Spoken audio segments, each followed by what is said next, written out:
Hey, Mashups, it's Rebecca. So we talked to Hasan Minhaj in the fall, and, well, a lot has happened since, as you know, particularly in a little place called Washington, D.C. And Hasan recently actually hosted the White House Correspondents' Dinner there, and his comedy special Homecoming King just came out on Netflix, so we thought it was a good time to share the conversation again. Enjoy! KP. KPC. News. Information. Culture. KPCC. California sensibility. I gotta testify. Come up in the spot looking extra fly. For the day I die, I'ma touch the sky. Hey, I'm Amy Choi. And I'm Rebecca Lehrer, and we are the Mash-Up Americans. Guys, we have a new little mashup too. Welcome to the world.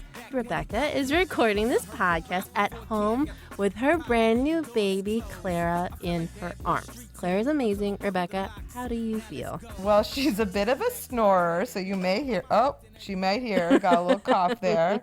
You just had a baby, and you're leaning in pretty hard right now. It's pretty awesome, and it really feels like I'm connecting to all that's around me. That's really amazing. Well, I think it's something, we've heard from so many of our guests, and I would say this is also true for me personally, is that like becoming a parent, it anchors you and your identity to our physical place and to being American in a way that maybe we weren't before. And, right.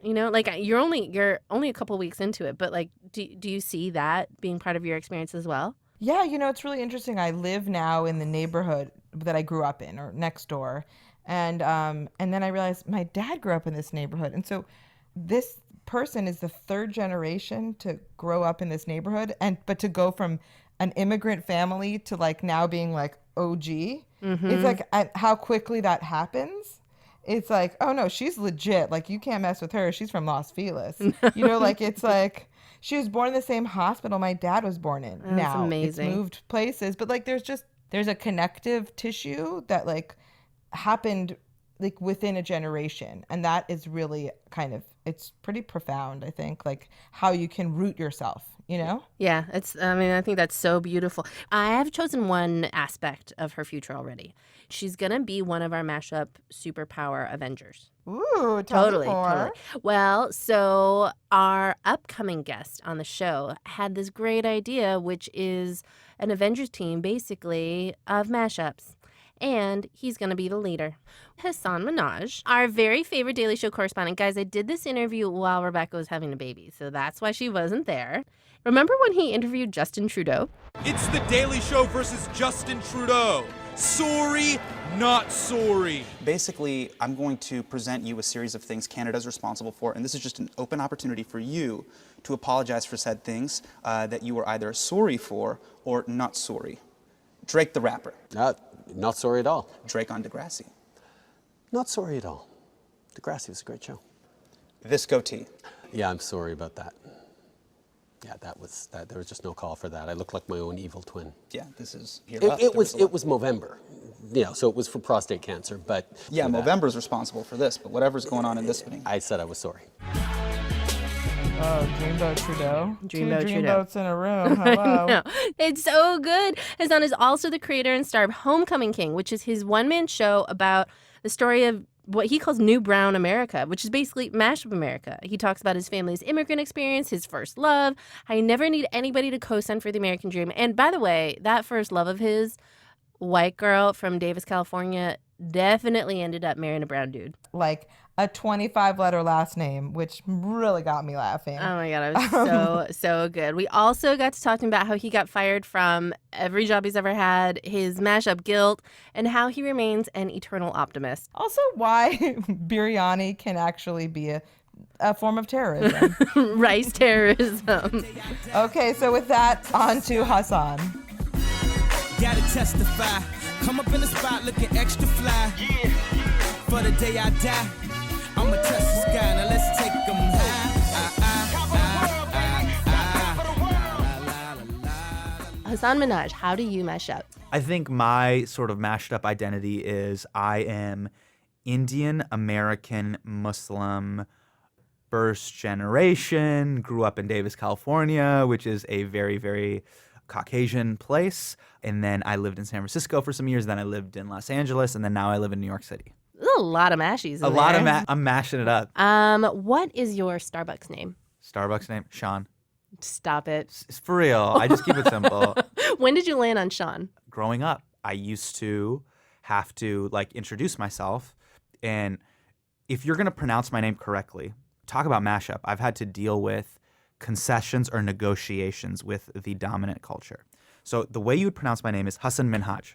That's like what my parents have called me. That's like the way you'd pronounce it in my cultural part of South Asia, where I'm from, right? When I would go to school and I would say, hey, my name's Hasan, how are you? They'd be like, Hasan. I'm like, jeez. All right. No, Hasan, like, and I realized the way vowels and consonants are pronounced in the English language, it makes certain names from the South Asian subcontinent very difficult to pronounce. So Asif is like very easy for me to pronounce. But when people read it on paper, they go, oh, Asif. So you're like, okay, you know, Hasan is a Muslim name. So there's a lot of like African-American Muslims that go by Hasan. And then if you're from the Arabian part of the world, the Middle Eastern part of the world, it's more of like their A's are more of it's more like that. So it's like Hasan. Like that's how they would pronounce my name. So for me, I split the difference and I was like, Hasan, because there is still a contingency of people that go by the name Hasan and pronounce it that way. So I was like, okay, I can live with that, but I can't do Hasan and I can't do Sahan. And then I remember in school, sometimes people would be like, oh, cool, Sean. And so like they would just get it so wrong. And so as almost like an inside joke, me and my friends growing up would be like, hey, Sean. Like it's so like laughably funny to us. So when I go to Starbucks, I go, just Sean. Sean. Yeah. What do you spend money on that your parents never would? Sneakers. What's your favorite pair? To me, the Air Jordan 3 or the Air Jordan 1. I think there's a real connection here, particularly among Asians. Yeah. And with their affinity to hip hop and basketball. Correct. What is it for you? For me, what I love about hip hop, it is really an immigrant story. It's you have this perception of me and it's wrong. You think I won't amount to anything and you're wrong. I'm somebody now.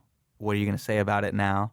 And no matter what systems you put in front of me, I'm going to get mine. Mm-hmm. Those like 4 tenets, oh man, like that gets you through life. Like it's gotten me through being bullied on the bus. It's gotten me through like, you know, breakups. It's gotten me through racial slurs. It's gotten me through people saying, you know, you can't do this thing because you look this way or you're from this background.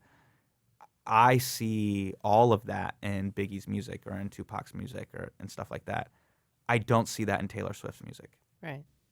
It's hard to see things in Taylor Swift's music. No, I mean, you can see breakups and stuff like that and love and stuff like that. But like, and I do see that, but it's not something I want to listen to at like 9 o'clock in the morning to like get me going. Right. I love Adele. I think Adele is great. It's just not the driver to get me through life. Right. I see a deep connective thread between many of your works and also your public appearances, which is Harry Potter. Yes. I would like to know, in the world today, who's Voldemort? Voldemort, to me, is systemic racism. The huge debate around the whole Kaepernick issue was just like, the reason why that I think that was like the center of the tornado regarding the race relations and patriotism debate. The reason why it was like right smack dab in the center was he was disrupting America's wine and circus. For 3 hours a week, we can just turn our brains off and be like, let's just watch some guys get brain injuries. He's interrupting that and being like, this is what my life is like the other 6.5 days of my week. And people are like, stop it. Stop doing that. That's why Kate Upton tweeted that dumb shit. And like, you know what I mean? Of just like, don't do that. Like, that's so unpatriotic. Stop it. Like, what was really amazing to me was that, to take it back to the Harry Potter thing, what he's basically saying is, by taking a knee, he's saying this country has real problems. And the reason why I make the Harry Potter analogy is books 1 through 4, Harry is fighting literally to go, yo, systemic racism, aka Voldemort, is real. And the powers that be are like, nah, son, it's not. They make him carve that shit into his arm. I shall not say systemic racism exists. Right? And they're like, it's not. And it isn't until like a Trump or a Brexit happens that it's like, can we just say it existed? Then there was a tipping point, and then the wizarding universe was like, all right, it exists.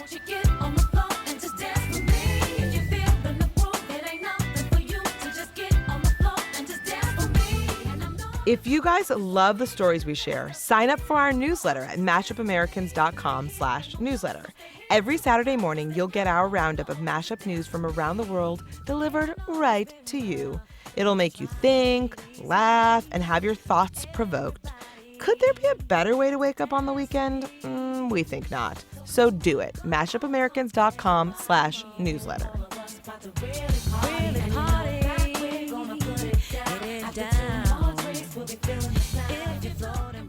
What is your parents' coming to America story? What's your family's coming to America story? I know it's very complicated. You Yeah. talk about it a little bit in your current show, Yeah. Homecoming King. My dad had finished his PhD in chemistry.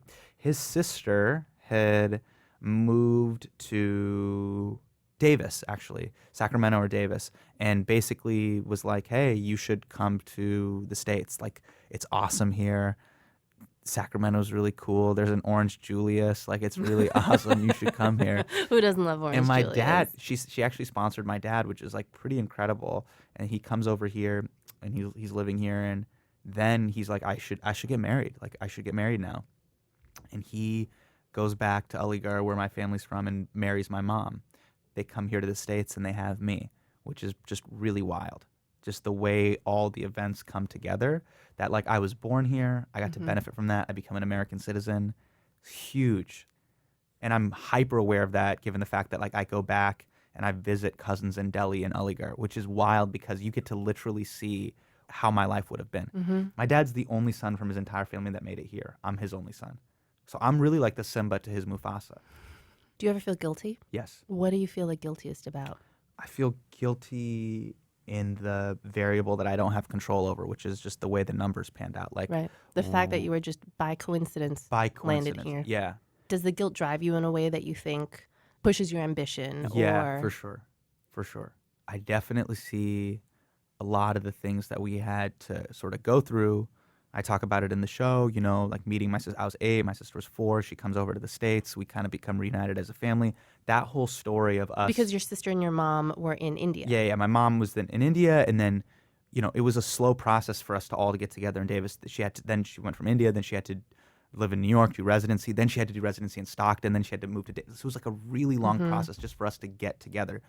My younger sister, she grew up in Aligarh until she was 4, and then she comes over, and we all sort of become united as a family. All of these things, I think I didn't realize this until much later, really shaped the way I basically like live in the world and attack every day, where I'm just like, hey, like, it's always going to be that struggle of creating your narrative and us becoming a family. And that like really informed who I am and just the purpose that I put in my life. Like, it's like, hey, you're lucky, man. Like these things that are norms for other people, like just like the fact that like you got to grow up with your siblings, you got to grow up and be around your family all the time under one household roof. That's not a guaranteed thing. Right. And that shouldn't be taken for granted. And then also the second layer to that sort of guilt cake is like, look, I put my parents through a lot doing the career stuff and all this stuff. Like, they saw how smart and capable I was, and then I went to the craps table and I rolled comedian. And the thing is like my stubbornness, I have Indian roots but American stubbornness, and that's too much for them to deal with in this generation. Yeah. And they watched me get fired from every single job I had, even when I was trying to pay rent. They saw me get fired from Safeway. Shout outs to Safeway. They saw me get fired from Office Max. They saw me get fired from the tech job. I got fired from every job because I just couldn't do it. Yeah. I just couldn't. If I couldn't put my heart into it, I just couldn't fake it. And Right. that put them through so much because they were like, you get good grades. You're a smart kid. Right. You know? What are you doing? What are you doing? And as the credits come to an end, I look at the exit sign, and he's standing there, old man, bucket hat, and I'm like, holy shit, it's Norman Lear! All the comedians stand up on their feet. They're like, oh, the Jedi walks amongst Padawan. And we're like, Norman, standing up. He walks to the front of the audience, and he grabs the microphone from my hand. He's like, son, let's do a Q&A right now. Let's do it, me and you. And I sit down, I'm like, yeah, let's do it. I sit down, I start nerding out about comedy with him. And he goes, hey, stop, son, stop. Hasan, where's your dad? I go, yeah, Mr. Lear, my dad's right there. And Dad's sitting there, he's like this. He's like,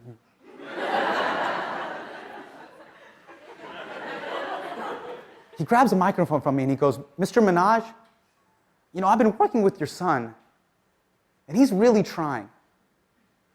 He really is trying. Don't let him be a lawyer.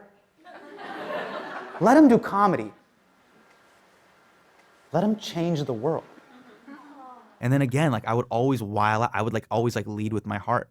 I remember when the SCOTUS decision happened, I did this letter with Reza Aslan. I penned this open letter to the Muslim community saying, we need to publicly support this decision that honors gay marriage. Mm-hmm. And again, my parents were like, that's fine, just do it secretively. Right. Why do you have to just put it out there and be like, this is bullshit? Like, Right. we need to publicly endorse all civil liberties being honored. They're like, that's fine. Just do it behind closed doors. And I just Don't put your name on it. I know. I just couldn't be that guy. I Right. couldn't be another like silent voice on Facebook when like literally history's changing around us. Right. Do you believe it's your role as a comedian or as a public figure, to speak truth to power? And what role does comedy have in general in doing that? In terms of speaking truth to power, like satire is really, really special in that way because it's under the guise of like, it's just a joke. What I found amazing was your speech at the Congressional Correspondence Dinner. Right. And that was like, doink. Everybody Right. has to like Right. actually look at you and they're like, huh? Yeah. We look to you guys as our leaders. And ultimately, it comes down to money and influence. And right now, since 1998, the NRA has given $3.7 million to Congress. There are 294 sitting members of Congress that have accepted contributions from the NRA, and that doesn't even include the millions of dollars from outside lobbying. If we raised $4 million, would you guys take that to save lives? And is this what you want your legacy to be? That you were could have done something, Congress, but you didn't because of outside lobbying? That you were complicit in the deaths of thousands of Americans? And look, I know being a member of Congress is hard. You got to placate your base. You got to look out for re-election. You got to answer to lobbyists. But please persevere because our thoughts and prayers are with you. Good night. Yeah. How did you make the choice to do that? It's one of those rare opportunities where on our show, we do say stuff, but we kind of are speaking to our base. We're preaching to the choir. Right. So it's like the RTs and the reviews and the reposts are going to just come from people that are already within our own community that agree with what we're saying. This was a rare opportunity that, I'm fans of all the other shows, of Trevor, of Sam, of Oliver. I got to say this to their face. Right. We all have our platforms, but very rarely do you get to actually say it to Mitch McConnell's face or Trey Gowdy's face.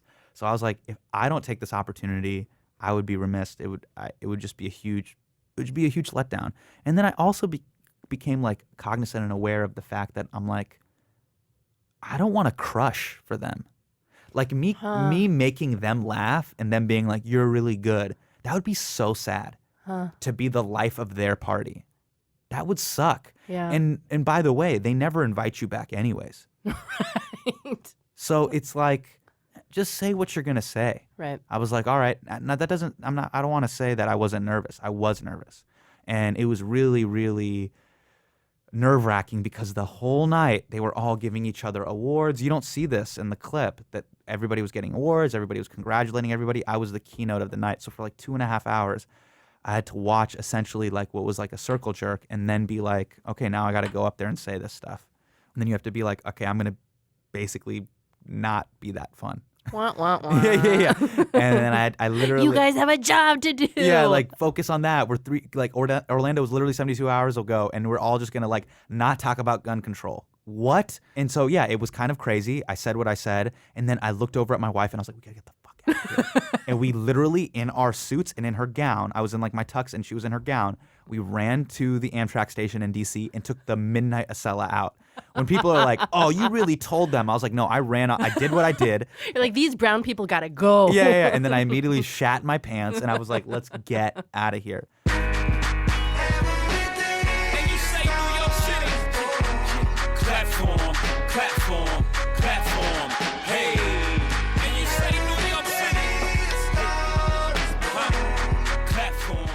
Do you remember the first time you became interested in politics? Probably like my sophomore year when 9/11 happened. And then I sort of got thrust into this conversation of like Islamophobia and our foreign policy. And I sort of just got really into this idea. I really had to struggle with this idea of W.E.B. Du Bois talked about this, and he talked about with African Americans the dual narrative.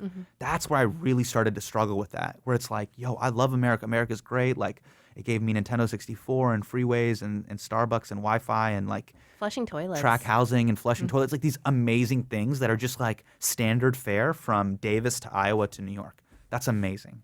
There is no just like part of the United States where there are no freeways and you're just pooping in holes. That doesn't exist. Right. That's incredible. I don't take that for granted. At the same time, it's really tough for me to be like, this place that's given me incredible joy, the cognitive narrative around our role in the world is basically, in terms of our foreign policy, the last 31 years that I've been alive on this earth has been kind of centered around bombing or drone striking brown countries.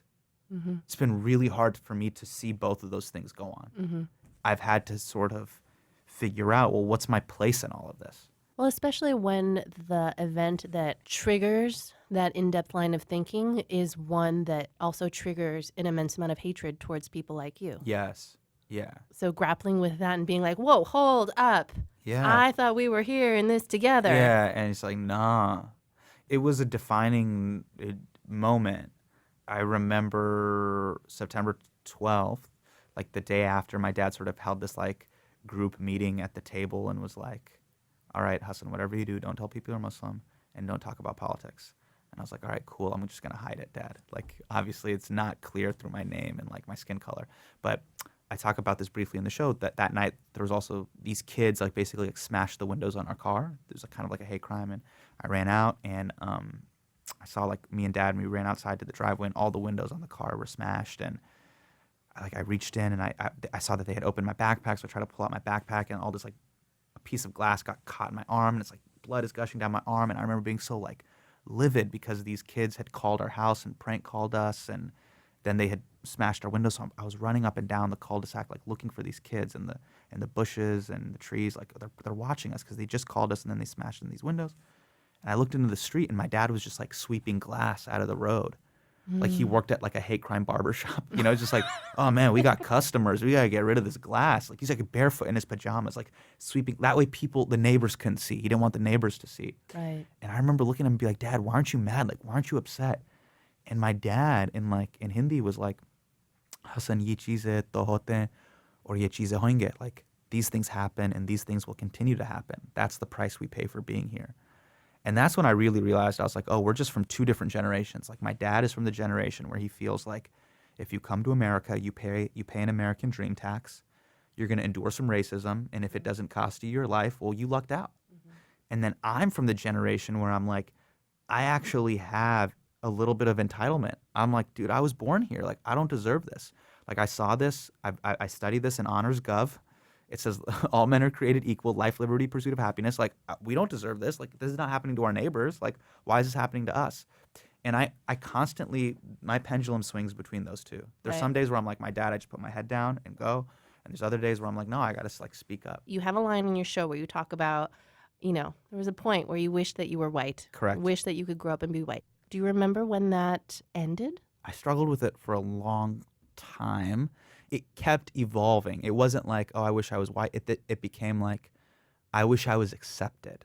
And that's the thing. It wasn't one of those things that, I say it in the show, it's like, it wasn't that I hated melanin. I like melanin. I don't get sunburnt. Shout outs to melanin. But the questions that I get asked over the course of my life, those chip away at you, right? And you're forced to either have thick skin and overcome that, or sometimes you'll succumb to that and you'll define your new reality based on what those people say. It's something I still work on to this day. I don't wish I was someone else, but I do hope that like my shoulders are broader to bear that burden, and I can just my quads and my legs can handle pushing up.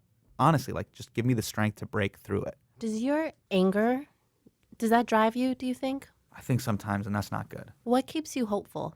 Because I think optimism is actually the larger thread in your work, especially now, and especially in the work in the past leading up to November 8th. I think I try to be an angry optimist.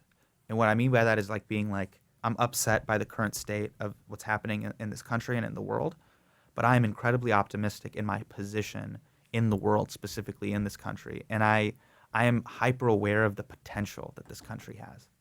to counter all what the Trump supporters say, that's what makes America great. It's not its rigidity, it's flexibility and ability to change. Mm-hmm.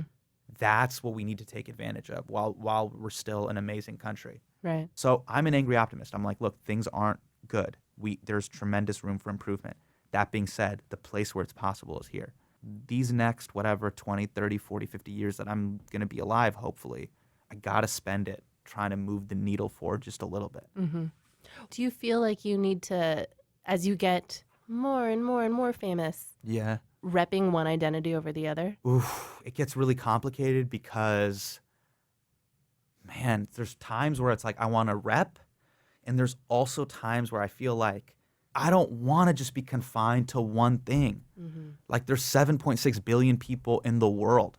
I don't want to just be connected, even if it's to 1.6 or to 2 billion Indians or whatever it is. My buddy Azhar Usman is this really funny comedian out of Chicago. He's always reminded me this like great poem. He's like, "You're the bird, you are not the cage." Again, my pendulum swings between those two. There's some times where I'm just a bird, and it's like, dude, I can be anything I want to be. I can do it. I feel it in my heart. And then I read the YouTube comments that say, they'll never be a brown late night television host, or like, oh, it'd be great if you did it up, but that couldn't happen because blah, blah, blah, blah. And then I feel confined by the cage. Right. Even sometimes I deal with that with my own community. They're just like, you can't say that. So I swivel between the two, and I hope I can always just be the bird. I think you make a beautiful bird. Yeah, thank you. You're welcome.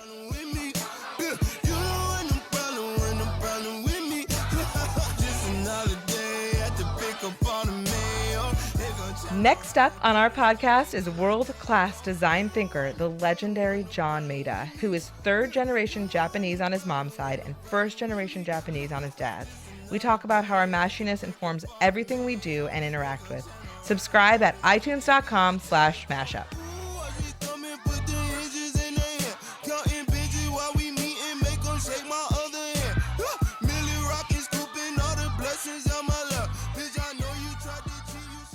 I found that doubling down on your tribe too much, there's stuff even within our tribes that's super fucked up. Totally. You know what I mean? And so it's like, to what extent are you just like, you're like, yeah, India till I die. It's like, cool, Hindustan Hamara. But then also like, there's been some ugly shit in our country. Like the caste system is super fucked up. And it's still super prevalent in politics in India. The Hindu Nationalist Party is a thing that exists. That it's like, and they're terrifying. yeah.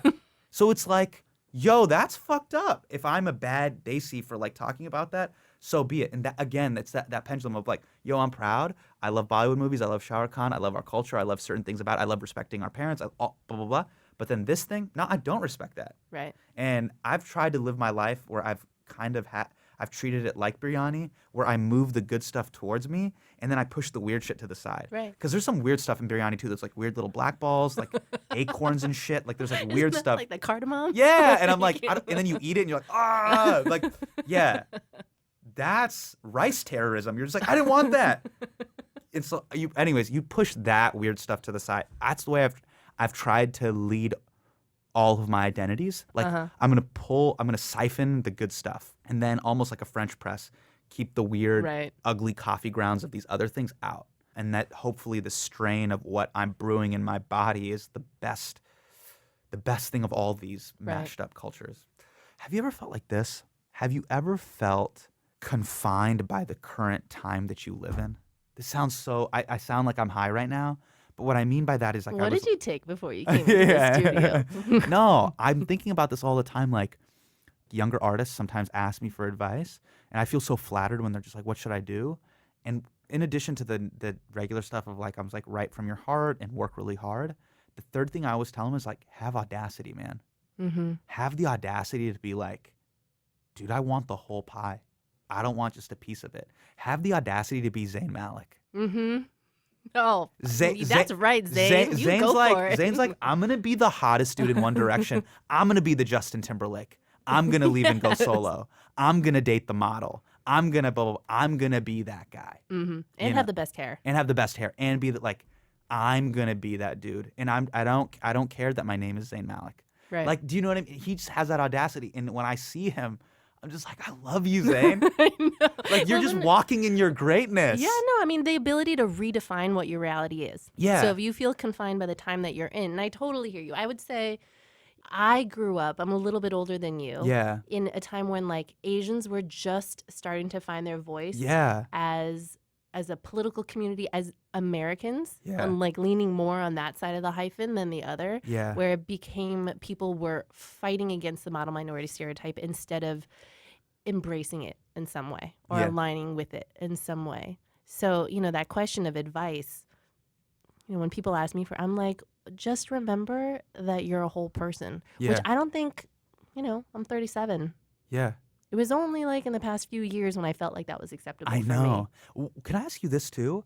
It's 2016. Why haven't we all linked up? Like, why haven't the Latinos, the East Asians, the South Asians, like, why have we not linked up and formed basically the brown and beige Avengers?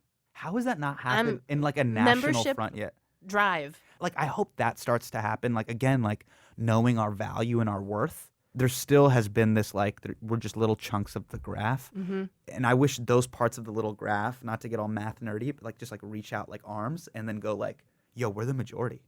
We are. Isn't that wild? Welcome to Mash-Up America. Yeah.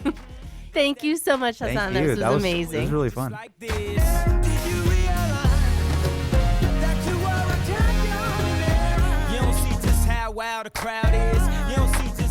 That was Hasan Minhaj, our favorite correspondent for The Daily Show and star of Homecoming King, his one-man show that tells the story of new brown America. That's our America, guys. You can still buy tickets for select cities now and follow Hasan on all the socials at Hasan Minhaj. That's Minhaj. No relation to Nicki. Can you imagine if Hasan and Nicki were actually related? Like, what would family reunions be like? They would be dope as F. But I think there would probably be a lot of rice dishes. Mm-hmm. Wait. What? The internet is telling me that Nicki Minaj's favorite food is curry chicken and roti. What? We got that Trinidadian and Indian food mashup. Well, so they're basically cousins. They are cousins. They're family. They're definitely cousins. Okay, cuz? We consider both of them and all of you, our listeners, part of the Mash-Up family. And we want to hear from you. We're celebrating the 1-year anniversary of our podcast. Happy birthday to us. Happy birthday to us. Happy birthday. And we want your voices on air. So record a voice memo on your phone and tell us how you mash up and what the show means to you.